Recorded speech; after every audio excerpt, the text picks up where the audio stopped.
So hello guys, welcome back to the channel. एक बार फिर से स्वागत है आप सभी का आपके अपने यूट्यूब चैनल स्ट्रेटेजी अड्डा पर। आज हम एक नो लॉस स्ट्रेटेजी के बारे में बात करने वाले हैं। इसमें आपका लॉस होने के चांसेस काफ़ी हद तक हमने जीरो कर दिए हैं एंड इसमें आपकी विनिंग प्रोबेबिलिटी ऑलमोस्ट 100% है एंड आपको इसमें डेली 6% के अराउंड इसमें इजीली अर्न कर सकते हैं। उस स्टेप तक हमें कैसे पहुंचना है वो भी आपको आगे स्टेप बाय स्टेप बताऊंगा। एंड इस स्ट्रेटेजी के अंदर हम ऑप्शन फ्यूचर का यूज़ नहीं करने वाले हैं। इस स्ट्रेटजी में आपको कोई chart analysis, data analysis, fundamental analysis या फिर चार्ट ट्रेडिंग, टेक्निकल एनालिसिस करने की कोई ज़रूरत नहीं पड़ेगी। एंड इस स्ट्रेटजी को यूज़ करने के लिए आपको हर वक्त स्क्रीन के ऊपर भी बैठे नहीं रहना है। आपको दिन का सिर्फ 5 से 10 मिनट देना है एंड आप इस स्ट्रेटजी को ईजिली यूज़ कर सकते हैं। स्ट्रेटजी के बारे में आपको बताता हूँ। इसमें हम सिंपली ETF का यूज़ करने वाले हैं। ETF का मतलब क्या होता है मैं आपको आगे समझाऊंगा, बट हम इसमें ETF का यूज़ करेंगे, ना कि हम फ्यूचर एंड ऑप्शंस के अंदर इसमें ट्रेड करने वाले हैं, ना हम किसी पर्टिकुलर स्टॉक के अंदर ट्रेड करेंगे। आप इस स्ट्रेटजी को एज अ ट्रेडिंग भी यूज़ कर सकते हैं या फिर आप इसको इन्वेस्टमेंट के तौर पर भी आप समझ सकते हैं। काफ़ी अच्छा आप इसमें पोर्टफोलियो बिल्ड करेंगे अपना एंड उससे आप डेली अर्निंग का हम इसमें इनकम जनरेट करते रहेंगे। पहले समझ लेते हैं हम ETF क्या होता है। ETF के बारे में आपको सिंपली बता देता हूँ। आप मान लीजिए हम किसी स्टॉक के अंदर ट्रेड करते हैं, उसमें ट्रेड करने से हमें क्या होता है, आप उसमें प्रॉफिट अच्छे जनरेट कर सकते हैं, बट उसमें एक रिस्क फैक्टर हमेशा रहता है कि वो कभी भी आपका जीरो हो सकता है या फिर वो काफ़ी अच्छा यहाँ पे डाउनफॉल दिखा सकता है। इस चीज़ का क्लासिक एग्जांपल आप देख सकते हैं येस बैंक के तौर पे। येस बैंक का शेयर कभी 800 रुपये हुआ करता था एंड आज उसके आप वैल्यू देख सकते हैं। शेयर्स में ट्रेड करने का या फिर शेयर्स में इन्वेस्ट करने का सबसे बड़ा ड्रॉबैक एक यही रहता है कि आप उसको कब तक एवरेज करते रहेंगे। अगर कोई शेयर आपका इतना ख़राब निकल जाता है कि आप उसमें एवरेज करते रहे एंड धीरे धीरे करके वो बिल्कुल ही एक तरह से खत्म हो गया, जीरो हो गया, तो उसमें आप कुछ भी नहीं कर सकते। आपका सारा पैसा उसमें ब्लॉक हो जाएगा या फिर आपका सारा पैसा उसमें जीरो होने का एक चांस रहता है। उससे बचने के लिए क्या चीज़ होती है कि जैसे कि आप समझ लीजिए, आप इंडेक्स होता है हमारा। इंडेक्स का मतलब होता है कि कई सारे शेयर्स होते हैं जो टॉप शेयर्स होते हैं, जो टॉप रेटिंग के शेयर होते हैं, वो आप एक इंडेक्स में डाल देते हैं। उसको जैसे आप निफ्टी समझ लीजिए, बैंक निफ्टी समझ लीजिए, सेंसेक्स एक इंडेक्स है। और इंडेक्स में क्या होता है, इंडेक्स आपका कभी भी जीरो नहीं होगा, क्योंकि इंडेक्स जो होगा, अगर कोई शेयर बैड परफॉर्म कर रहा है, अगर कोई शेयर खराब परफॉर्म कर रहा है, वो इंडेक्स क्या करता है, उस शेयर को अपने आप ही उसमें से लिस्ट में से निकाल देता है। जैसे निफ्टी 50 है, निफ्टी के अंदर टॉप 50 शेयर्स मिलेंगे आपको। रिलायंस, HDFC बैंक, कोटक, ये आपके निफ्टी के अंदर आपको टॉप 50 शेयर्स मिलेंगे। एंड इसमें अगर कोई शेयर बैड परफॉर्म करता है तो उसमें से आप निफ्टी उसको अपने आप ही निकाल देगा।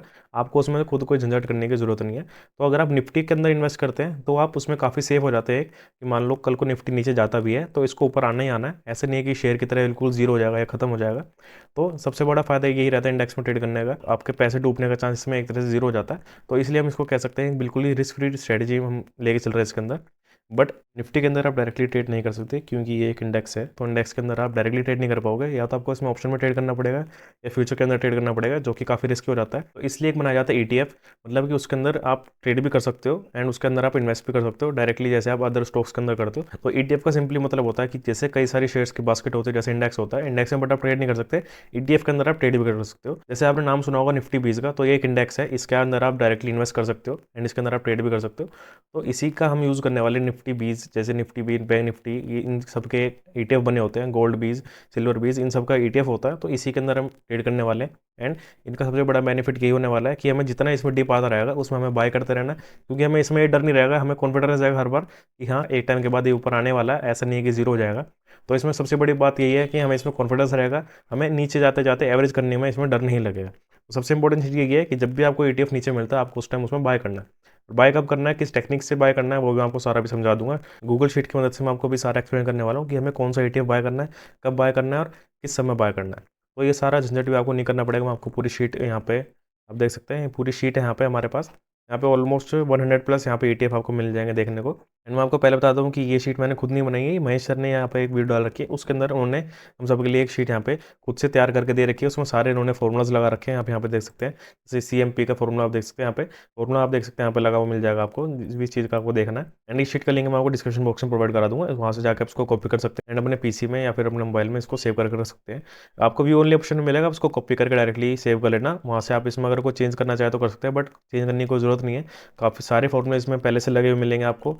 टाइम टू टाइम ये शीट अपडेट होती रहती है, लाइव मार्केट के अंदर इसमें प्राइसेस यहाँ पे चेंज होते रहते हैं। आपको इसमें कोई छेड़खानी करने की जरूरत नहीं है, यहाँ पे सारा आपके लिए पहले से फॉर्मूले महेश सर ने यहाँ पे लगा के दिए हुए हैं अच्छी तरह, काफ़ी अच्छी तरह। तो यहाँ पे आप जैसे देख सकते हैं, यहाँ पे लिखा हुआ है ETF NSE कोड। तो यहाँ पे सारे ETF के यहाँ पे नाम दिए हुए हैं, कौन कौन से ETF है, अंडरलाइंग एसेट, किस किस एसेट के यहाँ पे ETF है, वो सारा आपको यहाँ पे दे रखा है।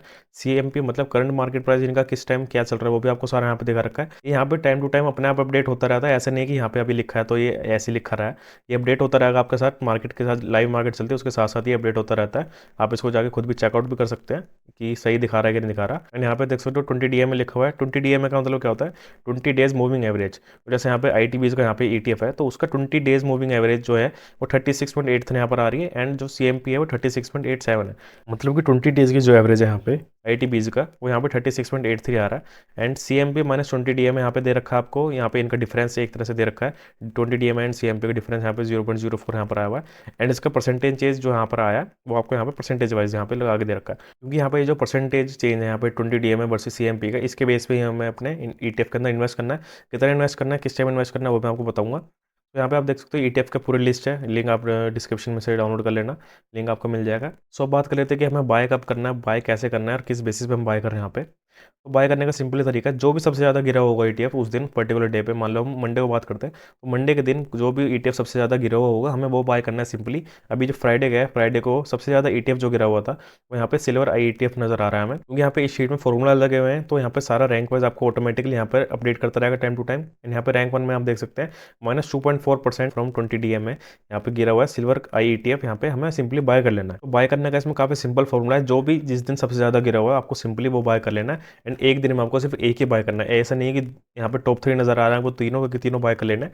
आपको एक दिन में सिर्फ एक ही यहाँ पे ETF बाय करना है, जो भी सबसे ज़्यादा गिरा होगा वो आपको सिंपली यहाँ पे बाय करना है। आपको यहाँ पे बैठ के ढूंढना नहीं है कि सबसे ज़्यादा गिरा हुआ कौन है, उसके लिए आपको सिंपली ऊपर ही दिख जाएगा सबसे ज़्यादा यहाँ पे कौन सा गिरा हुआ है, तो यहाँ पे हम वो बाय कर लेंगे। एंड अब एक क्वेश्चन आएगा आपके दिमाग में कि अगर मान लीजिए आपने आज ये सिल्वर IETF बाय कर लिया एंड कल भी अगर यही सबसे टॉप पे आया, मतलब सबसे ज़्यादा गिरा हुआ कल भी यही हुआ, तो उसके लिए केस ये बनेगा कि अगर मान लीजिए आपने आज सिल्वर IETF यहाँ पे बाय कर लिया एंड कल भी टॉप पे आता है, मतलब कि सबसे ज़्यादा कल भी यही गिरा हुआ होता है, तो हमें कल इसको अगर 1-1.5% गिरा हुआ तो हम बाय नहीं करेंगे। अगर 2% से ज़्यादा 2.5% ज़्यादा ये गिरा हुआ होगा तभी हम इसको बाय करने वाले हैं, वरना हम नहीं करेंगे। तो ठीक है, आई होप आपको यहाँ तक ये सारी बातें समझ में आ चुकी होंगी। एंड एक रूल मैं आपको बताता हूँ, आपको सिर्फ एक दिन में एक ही बाय करना है एंड इसमें स्टॉप लॉस वगैरह आपको कोई नहीं लगाना, क्योंकि ETF जितना हमें नीचे मिल जाए उतना हमारे लिए अच्छा है, क्योंकि उसमें हमारी एवरेजिंग होती रहेगी। एंड प्रॉफिट बुकिंग का मैं आपको बताता हूँ, प्रॉफिट बुकिंग आपको करनी है 6% के ऊपर। तो इससे क्या होगा कि आप 3-4 महीने तक जब इसमें लगातार बाइंग कर लेंगे, क्योंकि इससे क्या होगा कि आपका रोज एक ETF आप बाय करते रहेंगे तो एक आपकी अच्छी खासी बास्केट बन जाएगी ETF की, एक तरह से आप शॉप कह सकते हैं, अच्छी से आपकी यहाँ पे शॉप बन के तैयार हो जाएगी ETF के अंदर।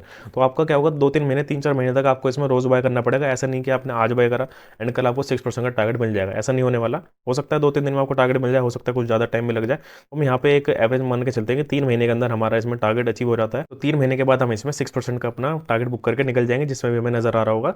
एंड 3-4 मंथ अगर आप इस चीज़ को रेगुलरली कर लेते हैं तो उसके बाद क्या होगा कि रोजाना आपको एक ना एक किसी में आपका टारगेट हिट होता रहेगा, मतलब आपका बाय करते रहेंगे, सेल करते रहेंगे, बाय करते रहेंगे, सेल करते रहेंगे, कोई ना कोई आपका टारगेट हिट होता रहेगा 3-4 महीने के बाद। क्योंकि ETF का ऐसा नहीं कि कोई ETF अगर नीचे चला गया तो ऊपर नहीं आए, उसको जरूर ऊपर आना, तो एक ना एक दिन आपका कोई ना कोई यहाँ पे बाय सेल चलता रहेगा। इस हिसाब से आप 6% डेली की अर्निंग कर सकते हैं एंड अच्छी खासी आपकी एक यहाँ पे इनकम जनरेट हो जाती है। एंड इसमें साल का आप आराम से 24 से 25% यहाँ पे इजीली कमा सकते हैं आप, जो कि काफ़ी अच्छा होता है, जो कि हम ऑप्शन सेलिंग ऑप्शन बाइंग करके भी कई बार नहीं कमा पाते हैं। तो अगर आप इस ETF की स्ट्रेटेजी को अच्छे से फॉलो कर लेते हैं तो आपका एक इन्वेस्टमेंट काफ़ी अच्छे यहाँ पे बिल्ड कर सकते हैं, आप अपना इन्वेस्टमेंट पोर्टफोलियो काफ़ी अच्छा बिल्ड कर सकते हैं एंड इसको आप एक मेन सोर्स ऑफ इनकम की तरह भी लेके चल सकते हैं।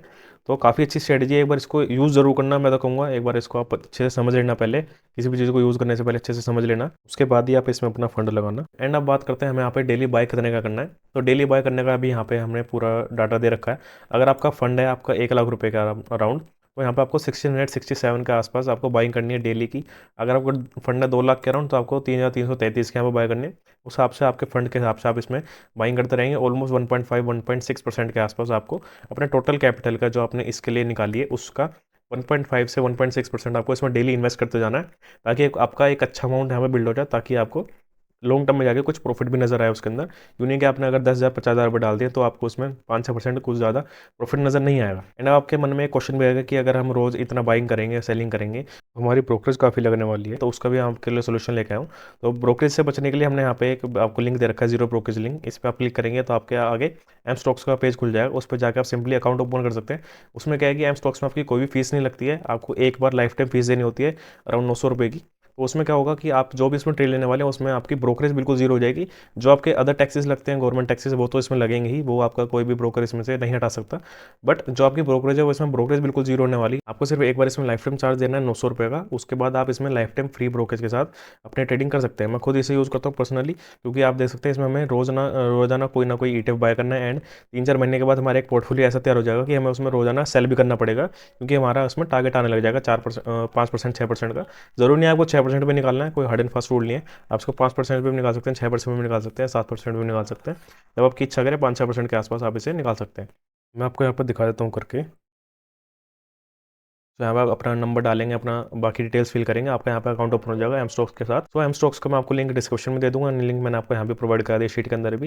एंड इसको जरूर इस पर अकाउंट ओपन करना, क्योंकि हमें इसमें काफ़ी इसमें बाइंग सेलिंग करनी पड़ेगी, तो आपको ब्रोकरेज की एक बार दिक्कत लग सकती है इसके अंदर, अगर आप छोटे फंड के साथ कर रहे हैं। अगर आप बड़े फंड के साथ कर रहे हैं तो आपको इतना पता नहीं चलेगा ब्रोकरेज का, बट अगर आप छोटे फंड के साथ कर रहे हैं तो आपको ब्रोकरेज का ध्यान रखना पड़ेगा। तो इसलिए आप एम स्टॉक्स पे अकाउंट ओपन करना। मैंने भी अपना अकाउंट एम स्टॉक्स के साथ ही ओपन कर रखा है, काफ़ी अच्छा प्लेटफॉर्म है, इजीली यहाँ पे आप ट्रेड बाय सेल कर सकते हैं, कोई दिक्कत वाली बात नहीं आती। इंटरफेस भी काफ़ी यूज़र फ्रेंडली है, तो एक बार इसको जरूर चेकआउट करना। एंड आई होप आपको ये सारी अभी तक समझ में आ चुका होगा, मैंने सारी चीज़ आपको अच्छे से समझा दिया है। अगर आपको कोई लगती है दिक्कत किसी चीज़ में तो आप मुझसे कमेंट सेक्शन में जरूर पूछ लेना, एक बार मैं आपको जरूर बता दूंगा। मैंने आपको यहाँ पे सारा बता दिया कि हमें कब बाय करना है, किस टाइम बाय। हाँ, टाइमिंग का यहाँ पे रह गया, टाइमिंग का मैं आपको बताता हूँ। टाइमिंग आपको रखनी है 3 बजे के बाद, क्योंकि उस टाइम पूरा दिन निकल जाता है, तो हमें अच्छे से हमें पता लग जाएगा कि पूरे दिन के अंदर कौन सा जो हमारा ETF है वो सबसे ज़्यादा गिरा हुआ है। तो आपको एक पूरे दिन के बाद ही आपको इसमें बाय करना है, ऐसा नहीं कि दिन के शुरू में आपको बाय कर लेना जो गिरा हुआ है, उसके पता लगे वो और ज़्यादा गिर गया उसी दिन।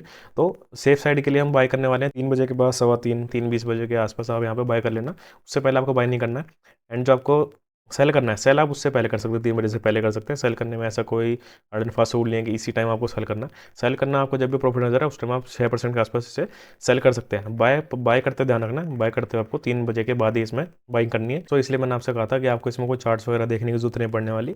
आपको सिंपली आके 3 बजे के बाद, 3:15 बजे के आसपास सिंपली आपको शीट ओपन करके देखना है कौन सा यहाँ पे ETF सबसे ज़्यादा गिरा हुआ है, उसको आपको सिंपली बाय करना है। कभी यहाँ पे सिल्वर आएगा, कभी यहाँ पे निफ्टी का आएगा, यहाँ पे गोल्ड का भी आएगा। सभी तरह के यहाँ पे ETF जो होगी टॉप ETFs हैं वो यहाँ पे दे रखे हैं, वॉल्यूम के हिसाब से यहाँ पे टॉप ETFs निकाल रखे हैं, जिनकी वॉल्यूम अच्छी खासी रहती है, 5-10 हज़ार के ऊपर जिनकी वॉल्यूम रहती है, वो सारे ETF आपको यहाँ पे मिल जाएंगे। क्योंकि लो वॉल्यूम ETF में वर्क करने में दिक्कत आती है थोड़ी, बाय सेल करने में, तो इसलिए यहाँ पे सभी ETFs वो मिलेंगे आपको जिनमें वॉल्यूम ठीक ठाक रहती है। यहाँ पे आप देख सकते हैं गोल्ड के, सिल्वर के, बैंक निफ्टी के यहाँ पे सभी आपको ETF मिलने वाला है। सो आई होप गाइस आपको ये स्ट्रेटजी अच्छी तरह समझ में आ चुकी होगी। जिन लोगों के पास टाइम नहीं होता ज़्यादा फंडामेंटल्स देखने का इन्वेस्टमेंट के लिए, या फिर टेक्निकल्स देखने का किसी शेयर के, किसी कंपनी के, तो उन लोगों के लिए काफ़ी अच्छी चीज़ है। यहाँ पे आपको कोई टेक्निकल्स नहीं देखने, कोई फंडामेंटल्स नहीं देखना, आपको सिंपली यहाँ पे देखना है कि सबसे ज़्यादा ETF कौन सा गिरा हुआ है, आपको डेली वो ETF बाय कर लेना है। एंड अगर same ETF next day repeat होता है तो वो 2.5% या 2% से ज़्यादा गिरा हो उसको आपको तभी बाय करना है, वरना नहीं बाय करना। सो अगर वीडियो अच्छी लगी हो तो लाइक कर देना, अपने दोस्तों को जरूर शेयर करना। एंड अगर चैनल पर नहीं हो तो लाइक कर देना। मैंने अपने चैनल के ऊपर काफ़ी स्ट्रेटजीज डाल रखी हैं, देख सकते हैं, option selling strategy, option buying strategies, तो आप इनको भी एक बार जरूर चेकआउट करना। जो लोग ऑप्शन में ट्रेड करना चाहते हैं डायरेक्टली, तो ये स्ट्रेटजी आपके काफ़ी यूजफुल होने वाली है। यहाँ पे मैंने आप लोगों के साथ monthly strategies, weekly strategies, intraday strategies, सभी तरह की यहाँ पे मैंने आपको स्ट्रेटजी शेयर कर रखी है, तो इनको एक बार जरूर जाकर चेकआउट करना। काफ़ी अच्छी स्ट्रेटजी है, काफ़ी अच्छा वर्क करती है। जो भी स्ट्रेटजी आपको अच्छी लगे उन पर जरूर वर्क करना, एंड प्रैक्टिस करके जरूर देखना अपना। एंड इस शीट का लिंक मैं आपको डिस्क्रिप्शन में दे दूंगा, वहाँ से जाकर आप इसको सिंपली कॉपी कर लेना एंड अपने PC या मोबाइल में सेव कर लेना। ठीक है दोस्तों, फिर मिलते हैं किसी और वीडियो में नई स्ट्रेटजी के साथ।